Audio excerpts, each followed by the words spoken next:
परंपरा बनाम बदला। गांव का माहौल हमेशा की तरह उत्साह से भरा था। गर्मी की शाम में नीम के पेड़ के नीचे चौपाल लगी थी। बुजुर्ग लोग हुक्का गुड़गुड़ा रहे थे और कुछ नौजवान मोबाइल में बिजी थे।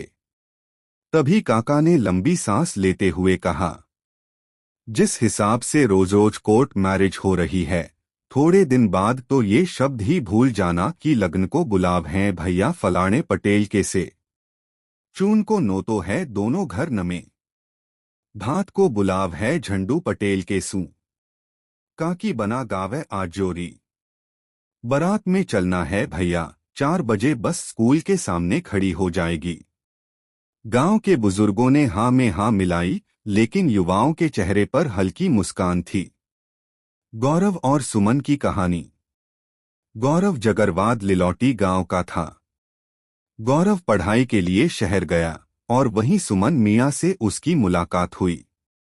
पहले दोस्ती, फिर प्यार और अब शादी की बारी आई तो दोनों ने कोर्ट मैरिज करने का फैसला किया। गांव में जब खबर पहुंची तो हड़कंप मच गया। काका बोले, अरे, बिना ढोलन गाड़े, बिना नात रिश्तेदारों के शादी, ये भी कोई शादी हुई भला। दादी बोली, अरे बेटा, बिना भात, बिना बारात, बिना हल्दी शादी कैसी लगेगी।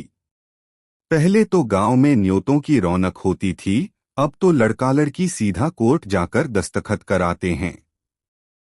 पर गौरव और सुमन के लिए प्यार और समझ ही सबसे जरूरी थी।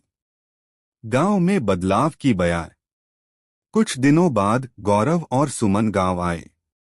गांव वालों को उम्मीद थी कि वे शर्माए कुचाए होंगे, लेकिन वे खुशी खुशी सबसे मिले। सुमन ने बड़ों के पैर छुए, गौरव ने भी सबसे आशीर्वाद लिया। धीरे धीरे लोगों का गुस्सा कम हुआ। दादी बोली, शादी भले ही कोर्ट में की हो, पर बहू तो घर आई है, यही बड़ी बात है। गांव का माहौल बदला और यह एहसास हुआ कि चाहे शादी कोर्ट में हो या गांव में, प्यार और रिश्तों की मिठास बनी रहनी चाहिए। काका ने हुक्का खींचते हुए कहा, समय बदल रहा है, पर अपनापन बचा रहे, यही सबसे बड़ी बात है। गांव के लोग मुस्कुराए और चौपाल फिर से हंसी ठाकों से गूंज उठी। सच्चा प्यार और दहेज प्रथा का अंत। बिंदनी बिट्स म्यूजिक कंपनी।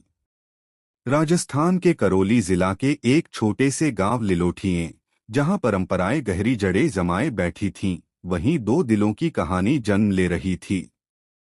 सुमन मीना और गौरव जगरवाद, उनके बीच की दोस्ती कब प्यार में बदल गई, यह उन्हें भी पता नहीं चला। लेकिन उनके इस प्यार की राह में समाज की एक बड़ी समस्या, दहेज प्रथा, खड़ी थी। पहली मुलाकात से प्यार तक। सुमन और गौरव बचपन से एक ही स्कूल में पढ़े थे। दोनों की दोस्ती स्कूल के दिनों में ही गहरी हो गई थी। सुमन पढ़ाई में तेज और आत्मनिर्भर सोच रखने वाली लड़की थी, जबकि गौरव भी मेहनती और ईमानदार स्वभाव का था। स्कूल के बाद दोनों ने एक ही शहर में कॉलेज किया। पढ़ाई के दौरान उनकी दोस्ती और गहरी हो गई और यह दोस्ती धीरे धीरे प्यार में बदल गई। दोनों ने अपने करियर पर भी ध्यान दिया।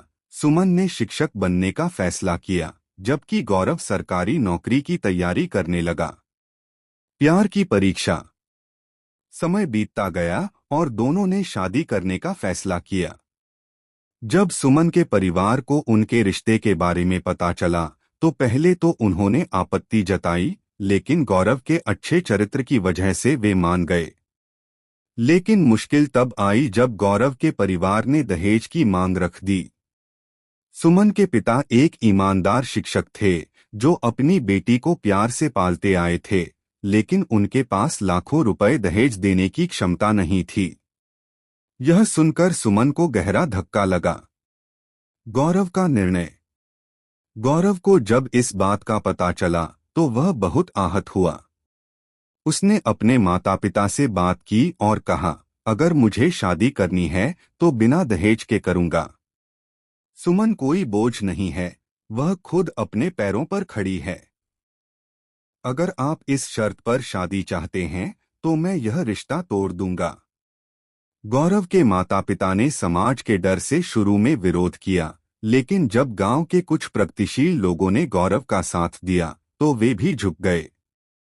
शादी और समाज को संदेश। आखिरकार सुमन और गौरव ने सादगीपूर्ण विवाह किया, जिसमें न कोई दहेज था और न ही कोई फिजूल खर्ची। उनके इस कदम से गांव में एक नई मिसाल कायम हुई। शादी के दिन गौरव ने सबके सामने कहा, हमारी शादी इस समाज को एक संदेश देने के लिए है, प्यार में दहेज की कोई जगह नहीं होनी चाहिए। सुमन और गौरव का यह साहसिक कदम गांव में चर्चा का विषय बन गया। धीरे धीरे कई और युवा दहेज के खिलाफ खड़े हुए और समाज में बदलाव लाने की कोशिश करने लगे। उपसंहार। सुमन और गौरव की यह कहानी सिर्फ एक प्रेम कहानी नहीं थी, बल्कि यह समाज को बदलने की एक कोशिश थी। उन्होंने यह साबित किया कि सच्चे प्यार में धन दौलत की नहीं, बल्कि आपसी समझ और सम्मान की जरूरत होती है। उनकी यह शादी समाज में एक नई रोशनी बनकर आई, जिससे कई और परिवारों ने दहेज के खिलाफ आवाज उठानी शुरू कर दी। इस तरह प्यार की जीत हुई और दहेज प्रथा के खिलाफ एक नई क्रांति शुरू हुई।